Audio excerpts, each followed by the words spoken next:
Welcome to Superchargers. I'm Daniel Thomas. Let's go.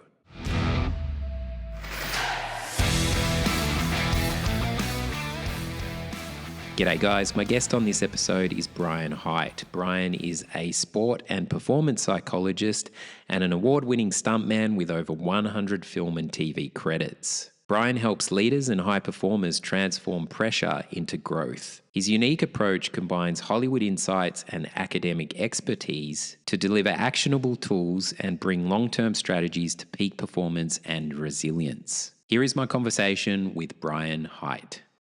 I just find that interesting as you're talking about pressure, as the pressure goes up, how the mind starts to, how you kind of keep that at bay. So given all your experiences around very high stakes and pressure, particularly as a stuntman, what do you think about that?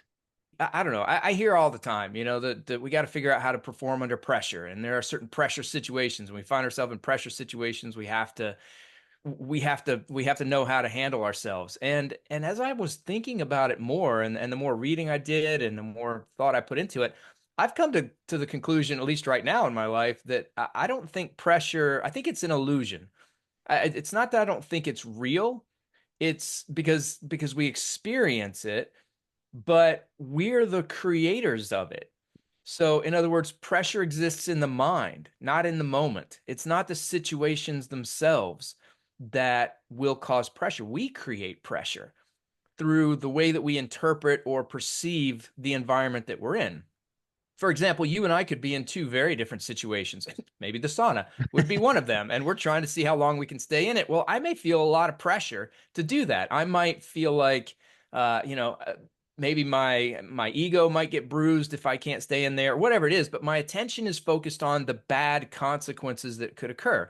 In other words, I'm seeing it as a threat. I'm seeing the situation as something potentially damaging to myself in some kind of way. I'm focusing on what bad could happen.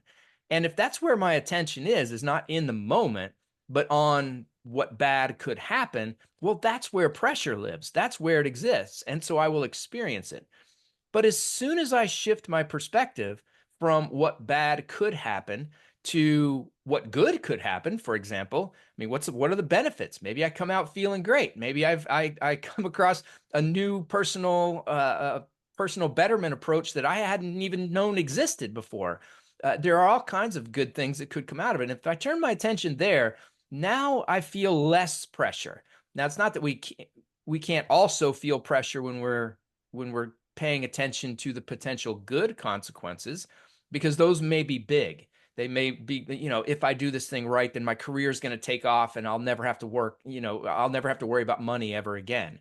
It can be that kind of thing too, which can also create pressure.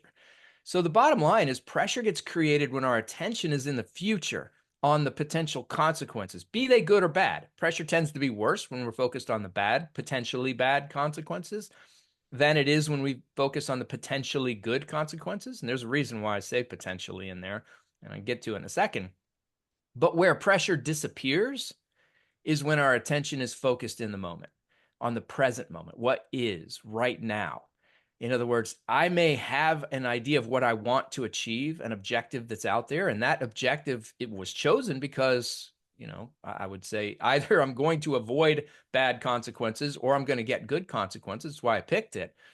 But there are things that I need to do right now in this moment in order for that outcome to manifest. In order for me to be able to achieve that goal, there are things I have to do. For example, the example I like to use, just because it's ubiquitous around the world, is soccer. Lots of people play soccer, and if you ask somebody playing soccer, what are you trying to do? What's your outcome that you're trying to achieve? Well, I'm trying to win the game. Great, that's a wonderful outcome. But how are you going to do that?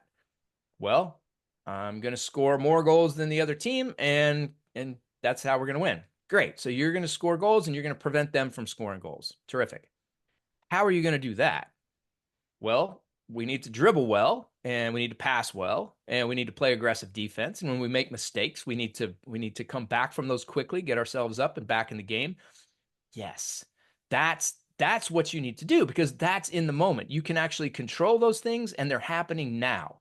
So if our attention is on those things that we need to do in order to achieve the objective we've set for ourselves, then pressure doesn't exist. It's not there. We're simply paying attention to what is in this moment. Pressure exists when we're focused on the consequences, be they good or bad, in the future. Now, I said potential earlier because that's what the future is. It's not real. It doesn't exist yet. What we do right now in this moment creates the future. It sets the conditions for what will be. But what will be isn't real yet. So even when we're focusing on these consequences, we're focusing on what we think will happen, what probably will happen, what might happen, but we don't really know. So when I think, so for me, it's really helped me out in a lot of different ways, because now when I give a presentation in front of people, or if I'm on a TV show and I'm doing stunts, whatever that is, whatever the thing is, I know that as long as I keep my attention on what I need to do, the actual actions that I need to take behaviorally, and the attentional places where I need to focus in order to do well right now, pressure goes away. I just don't experience it anymore. Yeah, I guess with my very strange analogy, sauna analogy at the start, I was getting at the external circumstances relative to the internal. And yeah, what you're saying is awesome in that presence is the counter to self-generated pressure or the external pressure that's going on around you. Being present in that moment can really counter that. How would you say, so you would sort of rate presence to be more, call it, beneficial than preparation for something like that? Like if you're going for a presentation, how much does preparation inform you to allow you to be present? Yeah, well, I think that preparation is critical. So, yeah, when I say that we need to exist in the present moment, I don't mean I Wing it. I don't mean that we shouldn't think about the future and plan for it, because we absolutely should.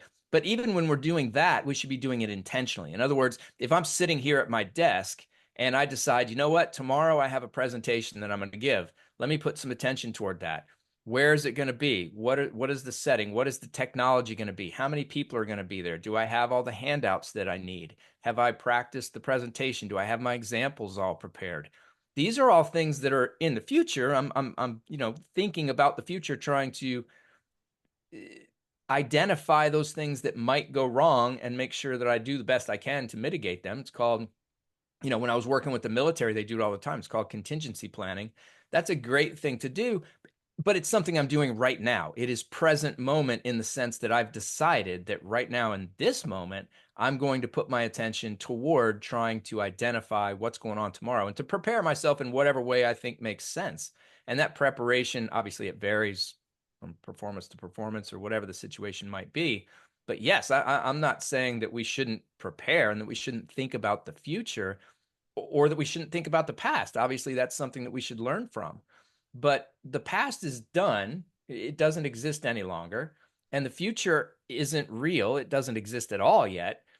All that truly exists is this moment right now, this present moment. And if we're talking about pressure, it doesn't, again, it doesn't exist in the situation, because like I said, you and I could be in the exact same situation. I was talking to my daughter about this yesterday. She does rock climbing, Mm. and she has been in some competitions where she's gotten very nervous and she's felt some pressure. I think the last competition was probably the worst, because she had 10 people from the family, the grandparents and aunts and uncles, like standing around watching her, and so she felt this pressure, but it was because her attention wasn't on what she needed to do. One hand, one foot, repeat.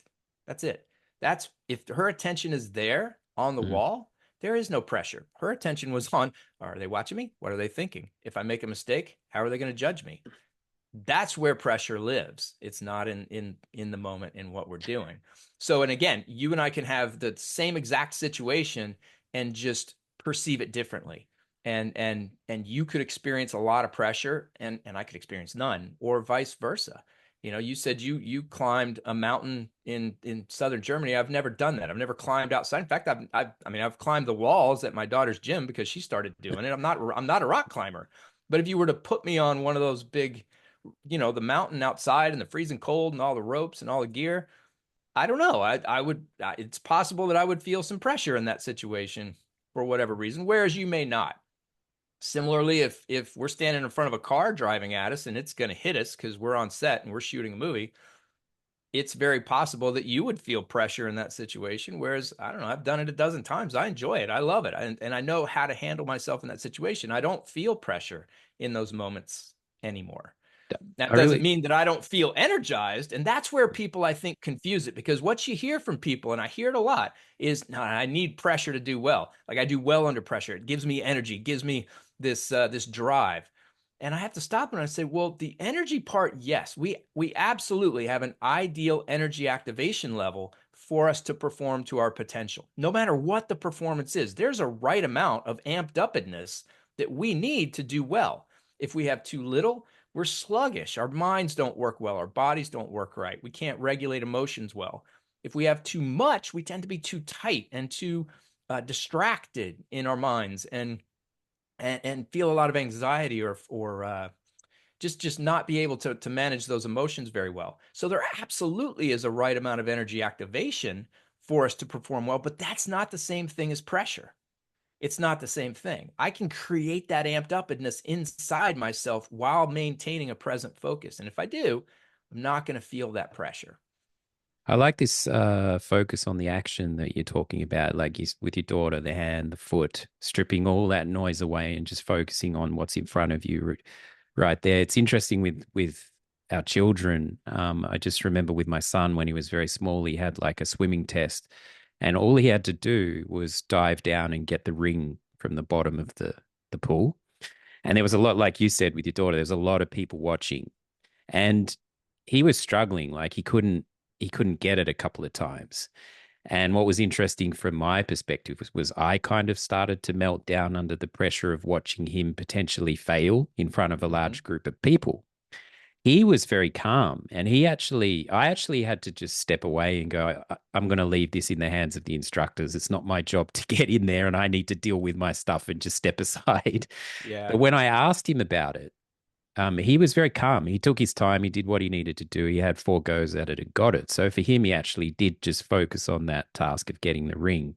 But for me, and this the whole thing with parenting, but it seemed to confront. I created this pressure around myself as the father. It reminded me of that when you said it. But this engine you're talking about, did you get into stunts quite young? When did you start that in your Yeah. career? It's funny. I graduated from high school and went to college the way that I was expected to.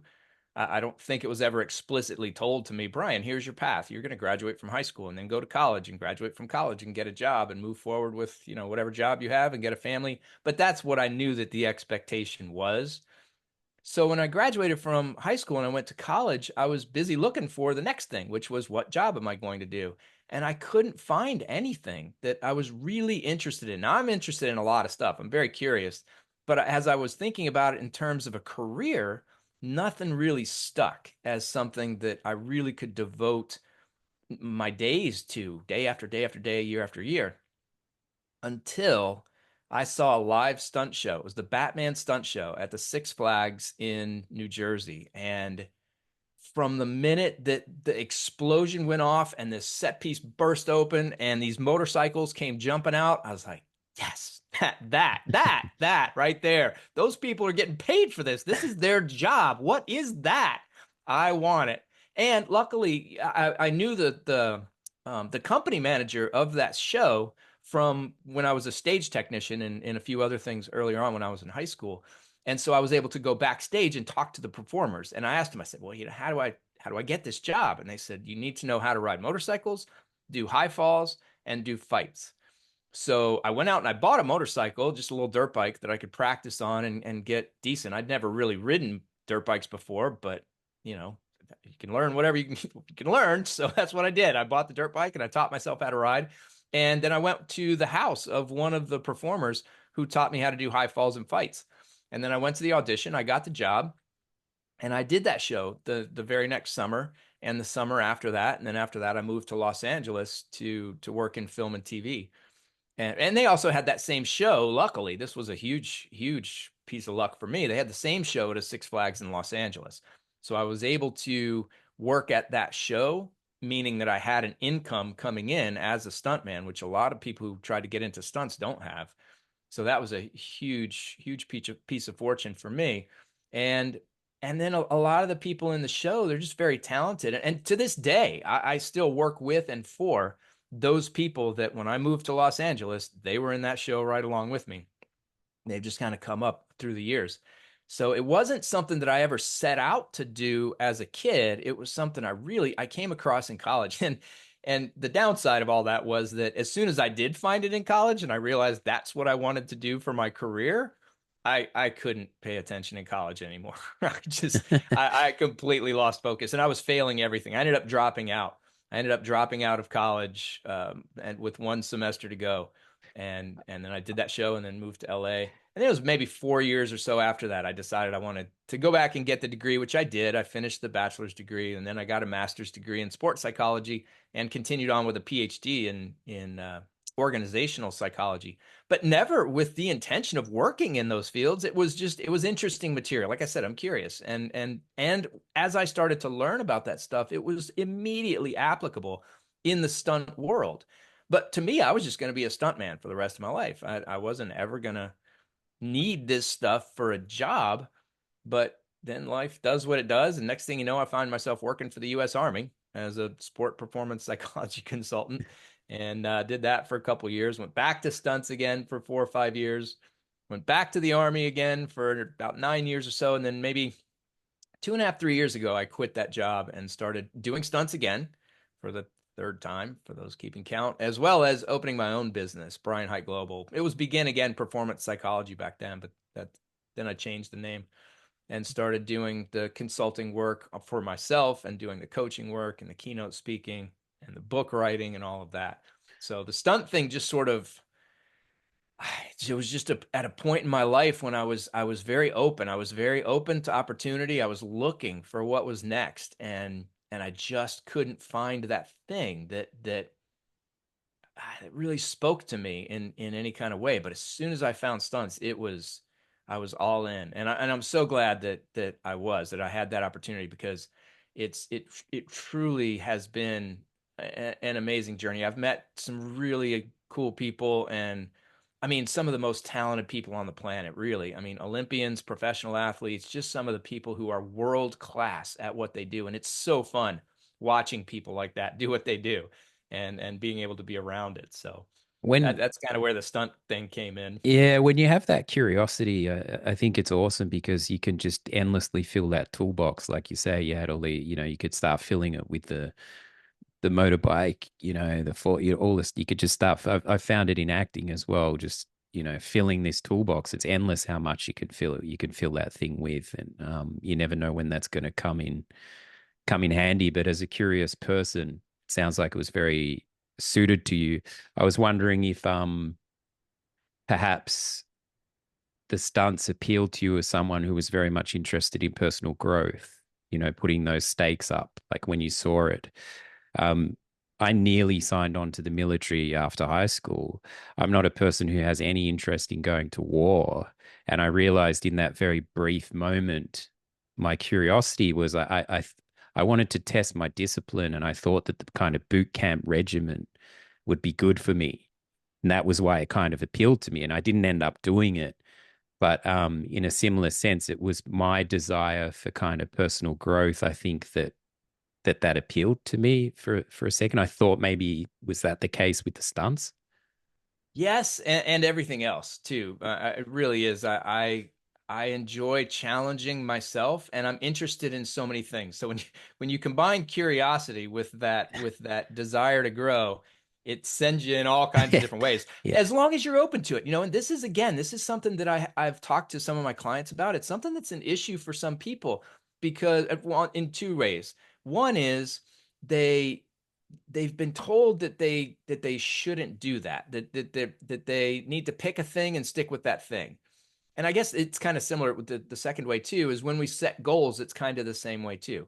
If we set a goal, this is what I want to achieve, this is where I'm going. What can tend to happen is we can miss other opportunities that are out there. We can miss other information that that either we just don't even see it at all, or it comes in and we discount it because no, I can't do that right now. That's not important because what's important is that I achieve this goal that I set. But the problem with that is that the goal might have been fine when you set it, given what you knew about the world and about your environment and your experiences at that time. But then we wake up another day and we live that day. And then we wake up another day and we live that day too. And through those experiences, we learn more and our priorities can shift and the people we meet change. And, and if we're not malleable, if we're not flexible enough to take that stuff into consideration and shift from those goals that we set, and really consider other avenues, other directions, I think we really miss out. And a lot, I don't know about a lot, but I have talked to quite a few clients that get so fixated on one path, and they're very good at it. I mean, they're very successful on that path, but a lot of times they're not happy, which is why they're talking to me, or they're having some struggles along the way. And they think that it has to do with the path itself, but what really is there is that they have changed, they've grown. They just don't see the world in the same way that they did when they first set this goal that they set for themselves. So for me, yeah, the stunts, it's a constant challenge. It's a constant, what's the next thing I can do? How can I push the edge with when I experience, I enjoy writing. I didn't know I enjoyed writing until about 5 years ago. I enjoy writing. Let's write a book. How about that? And then once we do that, let's write another one. And the same thing with the speaking. I used to be terrified. I remember being in 5th grade and having to give an oral report on sharks. I remember, this is how terrified. Like it just ingrained itself in my everything. I had to give an oral report on sharks, and I was just I was panicked. It was so uncomfortable for me standing up in front and talking to people. And now I perform for a living. I've done stand-up comedy. I do speeches in front of thousands. Like, it's a completely different thing, but it was just because of a different time in my life, different experiences that I've had, and being open to those opportunities and courageous enough to take them. Because that's the other thing, is people are afraid of failure. They're really worried about what will happen if they fail. How will they look in the eyes of others? How will it affect their family situation or their friends or just their self-identity? I see myself as this. Well, if I go out for that and I fail somewhere in it, then am I still that? It can be really hard for people. And so really just having that courage to pursue well, number one, recognize the opportunities when they present themselves. Number two, pursue those opportunities.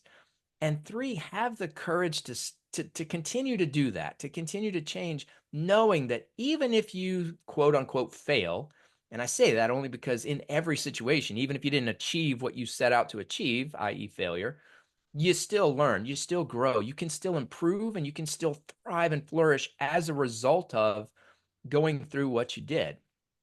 Firm believer in that. So yeah, Same that's same deal here with the public speaking. It's very uncanny you said that, because I had exactly the same deal. Like, first year of high school, I had to give a paper, and I saw it was after the school holidays, and I knew it was going to destroy my school holidays with the nerves. So I asked the teacher if I could do it on the Friday before, so that my holidays wouldn't be destroyed. That's how much pressure I'd put on myself.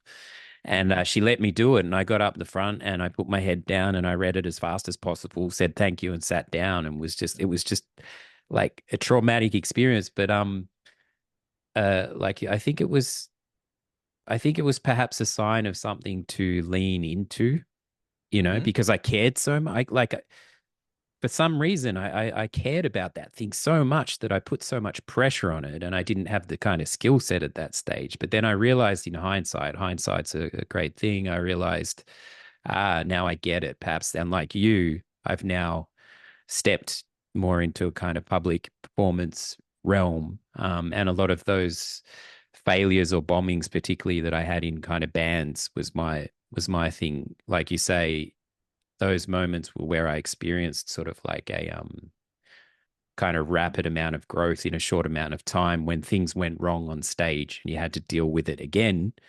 Going back Mhm. to the start of our conversation, deal with it in the moment and adapt and be flexible, like you've said, to and I mean, doing stunts is the perfect when something goes wrong with the band, that's very different to when there's fire and pyrotechnics and gunfire and so on. Um, Yeah. so Well, it's yeah. interesting the approach that you were saying, in the moment when this stuff happens, we label it as bad when something occurred. For example, I've been divorced twice. And each time it was bad. It was I mean, I was devastated. It really took a toll on me each time. And now I'm engaged to a wonderful woman and we've got a family, we're living together. And so I look back now on the divorces and I think, well, that was the best thing that could have happened to me. I was stuck in this relationship that it wasn't working for either of us. Neither of us was happy. And there were kids in each. The first one, there was a stepdaughter that I had. The second one, there was a stepdaughter, and my daughter had been born at that point. And so it was just a bad situation for everybody. But in that moment, when the divorce was happening, I labeled the situation as bad. This is a bad thing that the divorce is happening. I was hurt, I was angry, and and that's just what it was. But now, give it a little time and a little different perspective, I look back and I think, well, now I couldn't have achieved what I've achieved if I'd stayed in that relationship. And I certainly couldn't experience the overall happiness and well-being that I feel now had I been in that relationship. At least I don't believe that I could. Maybe things would turn around. You never know what would have been, could have been. But just the situation itself, I see as very different. It's not bad anymore. It's good. It reminds me of a story I think it's attributed to old Chinese prophecy Prophet. literature. I don't know how old, but that there's this old guy and his horse runs away and his neighbor comes up, oh man, your horse ran away. That really sucks. And the guy's like, I don't know, maybe. And then so his son goes out to try to find the horse and comes back with five additional horses. Now there's six horses. And the neighbor's like, what? You got six horses out of just one? That's great. I don't know, maybe. So his son then gets on the extra horses to try to break them and gets thrown off of one, breaks his leg. The neighbor's like, oh man, that's too bad. Your son broke his leg. Well, I don't know, maybe. And then the army comes by to conscript people, and the son was army age and would have been taken, but he had a broken leg, so the army let him go. And the neighbor's like, "Wow, yeah, that was really lucky that your son got saved from that. That's really good." And the guy's like, "I don't know, maybe." And I always remember that story because it's so applicable to so many areas of Mm, my life. I try to, because of that story, avoid labeling good or bad. I mm. try to avoid judging, particularly immediately and in the moment. I try to recognize that, yes, right now this seems this way, but is there another way to look at it? And even if I can't, even if I have a hard time with that in that moment, at least acknowledging, because I have to, it's been my experience, I have to acknowledge the possibility that next week, next month, next year, 10 years from now, I will see it differently. And it will not be, to me, I will not perceive it in the same way that I do right now. The more I do this show, the more I realize we're far more alike than we are different. And that experience with divorce, again, same deal here. I don't mean to keep bringing it back to me, but I came to Germany and my relationship fell apart, and it was just in that at that time, it was just absolutely end of the world stuff. But in hindsight, like you said, I couldn't have achieved the things that I was striving towards. It didn't kind of harbor that, and now we have an awesome family dynamic. And like you say, yeah, this whether things are good or bad, when you remove that judgment. I heard that horse story a guy told me at an airport, so it rings true to a lot of people. It's kind of the sliding doors thing. I often think about that. What if I didn't take that? There's a taxi. If it comes down to a taxi in London. If I didn't get in this taxi in London, I wouldn't have a life in Germany. Mm-hmm. But you can take that back even further. Like, where do you stop the kind of Yep. sliding Yeah. doors? Yeah. At the Big Bang or before, I mean, it depends on your metaphysical position on that, I'm determinist or not. But yeah, I actually did a short film.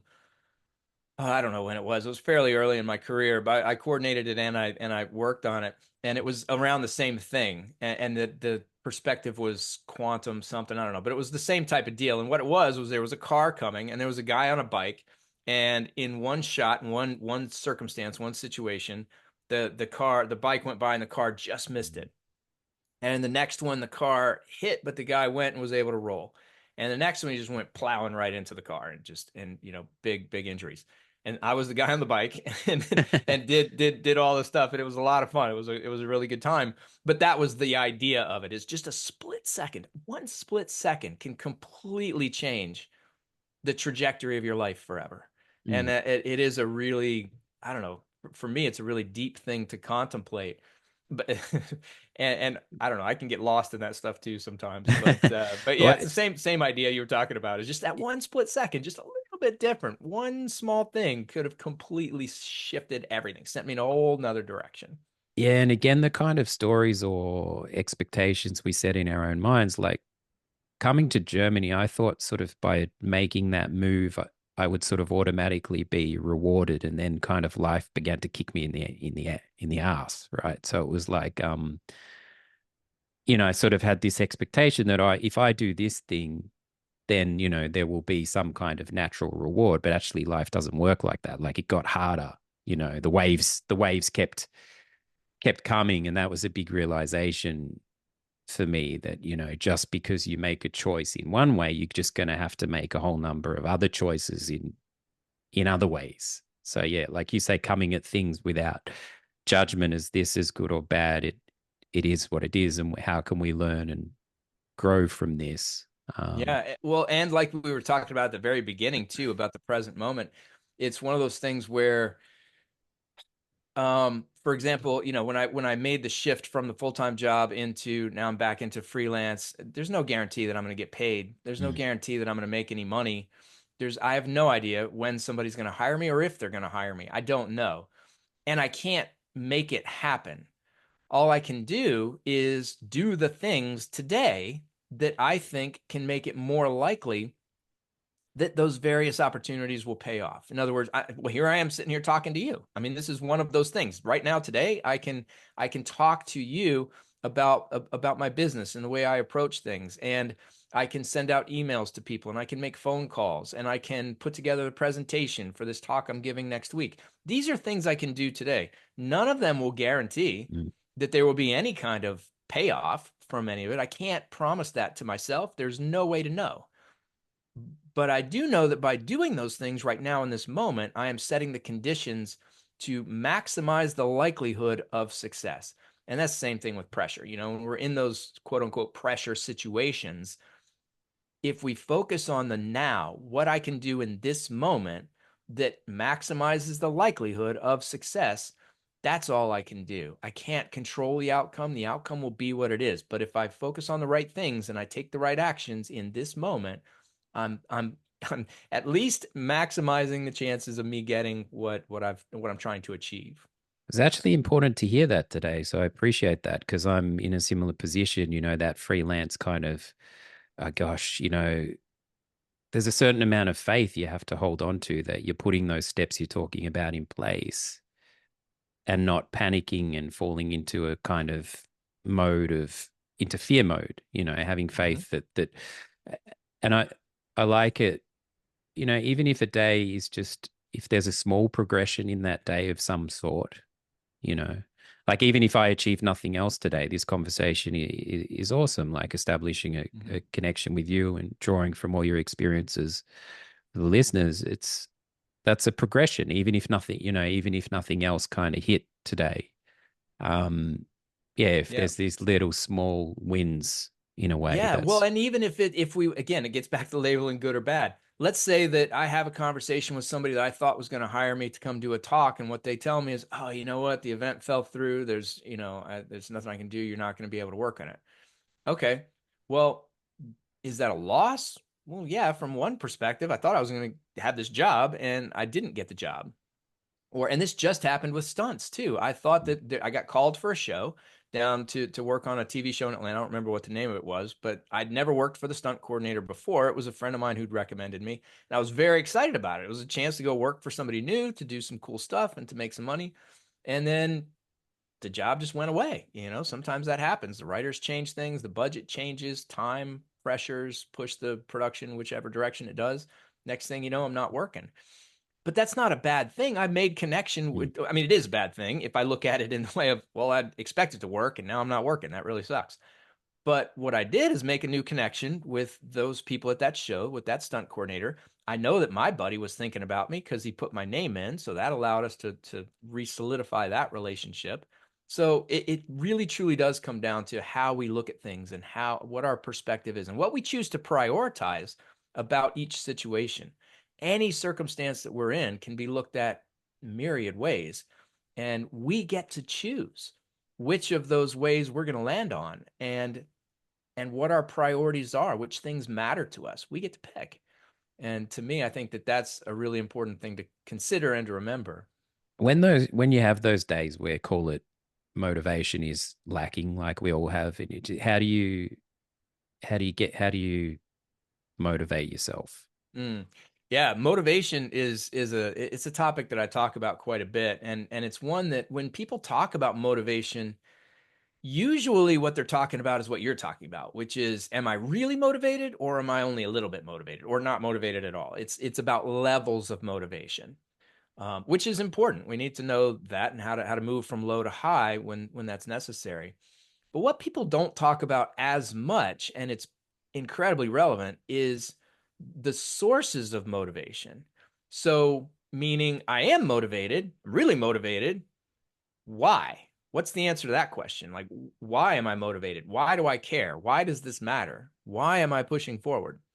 Because there are many reasons why. For example, maybe it's to get a reward or to avoid punishment or to avoid looking bad in somebody else's eyes or to avoid feeling guilty, or because I see that it's the right thing to do and it's part of who I am, and it matches up with my values, Mm. this behavior. And I say that both are important because levels of motivation, at least according to expectancy value theory, if you're a geek like me and just want to know what all the theories are, expectancy value theory is one of the theories that really discusses levels of motivation. Well, there are three things that contribute to levels of motivation. One is the extent to which we believe we're capable of being successful. So if I think that I can do the thing and do it well, then I'm likely to be motivated. But if I don't think I can be successful, then I'm not likely to be motivated. Nobody likes to fail. Nobody likes to go out and screw up, fall on their face. So that's where motivation can get low. The second factor is the extent to which I care about whatever the behavior is. Does it matter to me? And it has to matter to me. And like I just said, it can matter for a lot of reasons, but it has to matter for some reason. And then the third thing is the result of a cost benefit analysis. So if the benefit, in my perspective, outweighs the cost of engaging in this behavior, and when I say cost or benefit, it could be financial, it could be relational, it could be in terms of time or effort, whatever, however you want to judge cost and benefit. But if the benefit outweighs the cost, then I'm much more likely to be motivated than if I think the cost outweighs the benefit. So those are the three things that contribute to levels of motivation. But even within the value part, do I care about it? Like I said, there are a lot of reasons why I might care. And if I can push myself away from the rewards and punishment part and toward the self-identity, the connectedness to my values, to my priorities part, then motivation tends to not only be higher, but more sustainable over time. We tend to be able to persevere better. We put forth more effort. Our performance is better, and we're just happier and just with an overall well-being that's higher. So to get back to your question, what do you do?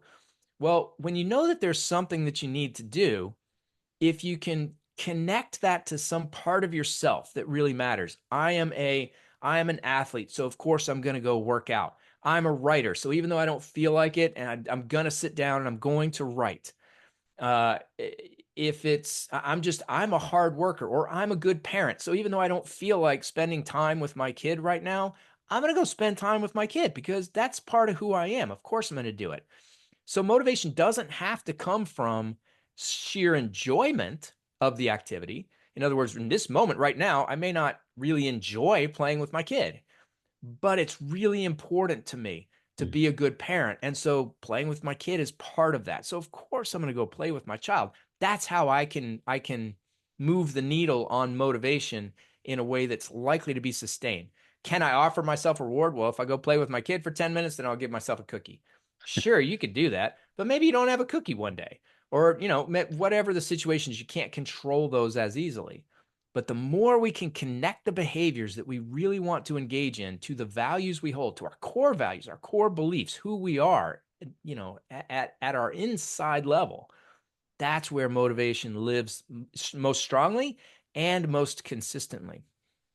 It's spot on. It comes up a lot on the show, the core values, and just can't emphasize it enough. When those are aligned, or when you've taken the time to work out what those are relative to you and your perspectives and experiences, when you're doing things that you can track back to those core values, even when you don't feel like it, as you say, there's a different kind of momentum there. And I think perhaps the burnout, having experienced it myself, burnout comes when those things aren't aligned at all. So you're doing something that's against the core values that you're perhaps not even aware of that you want. You're doing something against that. You don't have certain freedoms or fulfillment or anything coming from that. I think that's how burnout can potentially happen. But those core values are just so important, and just like really figuring out what those are to you, the top five or whatever they may be. Now that I do that, all the things I'm focused on, I can relate directly back to those. And it gives me a different kind of fire that you summed up beautifully. Yeah, well, and that's a really great point that you made too, is that it does require effort. It's like well, kind of like we were talking about earlier, the preparation. If we put in the time and we put in the preparation, we do the contingency planning, we get the resources that we need in place, then once we get into whatever the situation is, even when unexpected stuff happens, chances are we're going to handle it a whole lot better and a whole lot more easily. And that's how I look at this kind of stuff. Like you said, it takes effort, and sometimes it's not even a fun process to Mm. identify what our values are and really what's making us tick. But if we can sit with it and we can really take the time to do that, that knowledge, that self-awareness is critical. It's one of the things I talk about in my book. Begin Again, utilize the wisdom of Eastern and Western ideologies to achieve your full potential.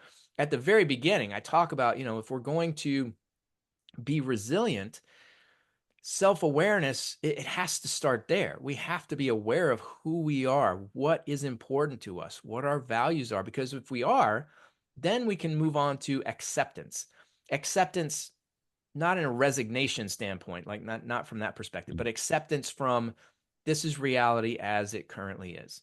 I may like it, I may not like it, but this is it. This is my situation. I see it very clearly. So it's an awareness and acceptance, and then, and only then, can we really take the most effective action. And that's really what's required. So you're right in the sense that it does take time, it does take effort, but man, the payoff of putting in that time and effort and really starting to be aware of and understand and accept who you are and where you are in your life, it can pay dividends down the road in huge ways. Yeah, and that acceptance is not a passive thing. It's an active thing. It's a tradition on the show to have guests offer a challenge of some sort. We've covered quite a lot already, like even the core values thing. But is there something unique to you that has benefited you, or something from what we've been discussing that you could offer the listeners? Um, well, I mean, one thing I'll just reiterate it is that openness to opportunity, and to definitely set goals. I'm not saying that that's a bad thing, but to hold, it's 38 special for those who are old enough to remember. Hold on loosely, but don't let go. So have your goals, hang on to them, but hold on loosely so that Mm. if circumstances come up and things change, and you get different information than you had when you set the goal, that you can use that information and you don't feel bad about it and you don't feel guilty about switching your direction to one that's more appropriate for you in that moment. The other thing, and just in terms of what I have done that has benefited me, and I started it at one of those, it was after the second divorce. Like I said, when just things were really down, one of the things that I started doing that really helped me a lot, well, two things actually. Um, One was reading. Just I read wisdom types of books. This is where my book came from. I didn't sit Mm. down to write the book that I wrote. It just sort of emerged from this work that I'm about to describe. I read Marcus Aurelius's Meditations. I read Seneca's works. I read the Bhagavad Gita. I read the Upanishads. I read the Tao Te Ching. I read the Bible. I read all kinds of philosophy and religion and just wisdom, just wisdom. I read as much wisdom as I could in small snippets. So I would read a little bit of this one and a little bit of this one. So every morning I would wake up and I'd have about a stack of 5 or 6 books, and I'd read a little bit from each of them. And as I was reading, I was open to the words and really trying to soak them in and apply them to my life. And if something stuck, if a light bulb went off, if something clicked, I had some sticky notes that were sitting next to me, and I'd write down a little, just what, in fact, I've got them right here. Some sticky notes. Right? This is where they are, in a plastic bag, so I can just reach in and grab them.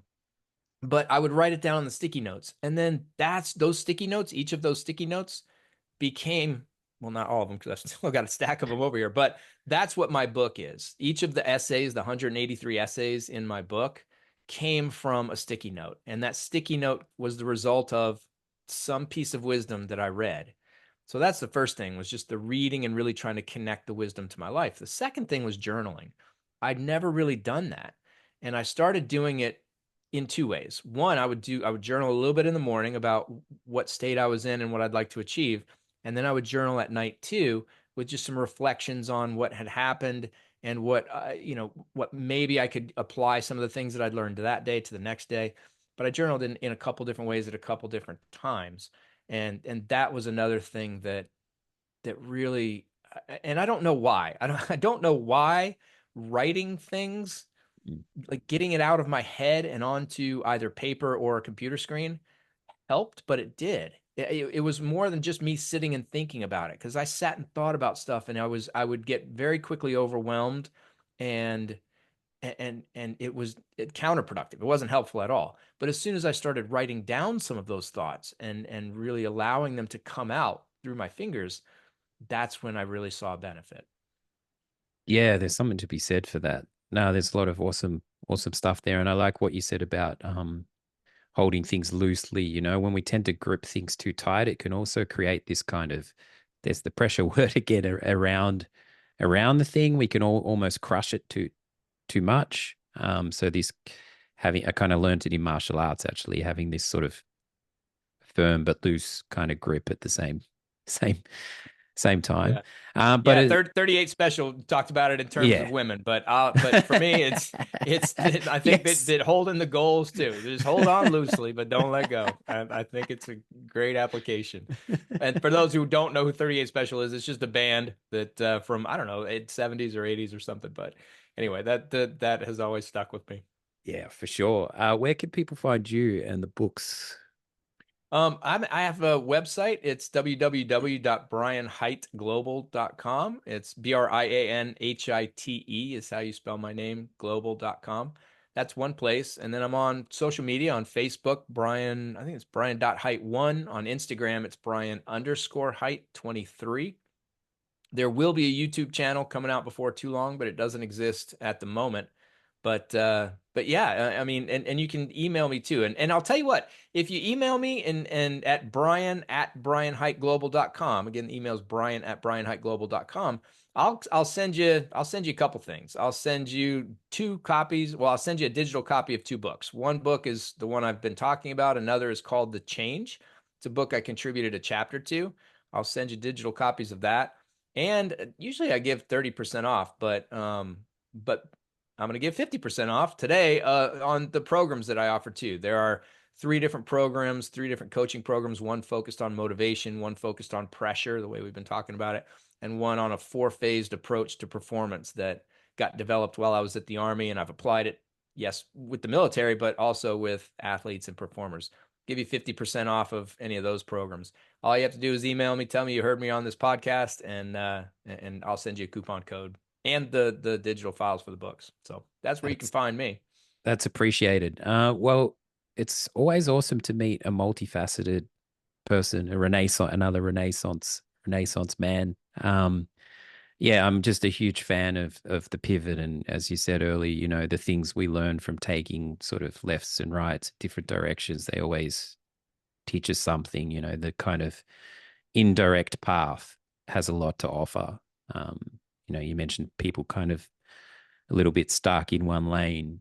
So yeah, really, really awesome to hear, to draw from all your experiences. So I very much appreciate your time. Oh, well, thank you very much for having me on. This was a great conversation. I really enjoy doing these things because honestly, I talk about kind of the same material in all of them just because I live the life I do and that's what happens. But because it's a different person that I'm talking to Mm. all the time, the conversations are always different. And so I always have a great time. Stuff always comes up that that hasn't ever come up, or at least certainly hasn't come up in the way that it has. So I really enjoy it and I appreciate your time and thank you so much for having me on. There you go, guys. Honest ratings for the show on Apple are appreciated.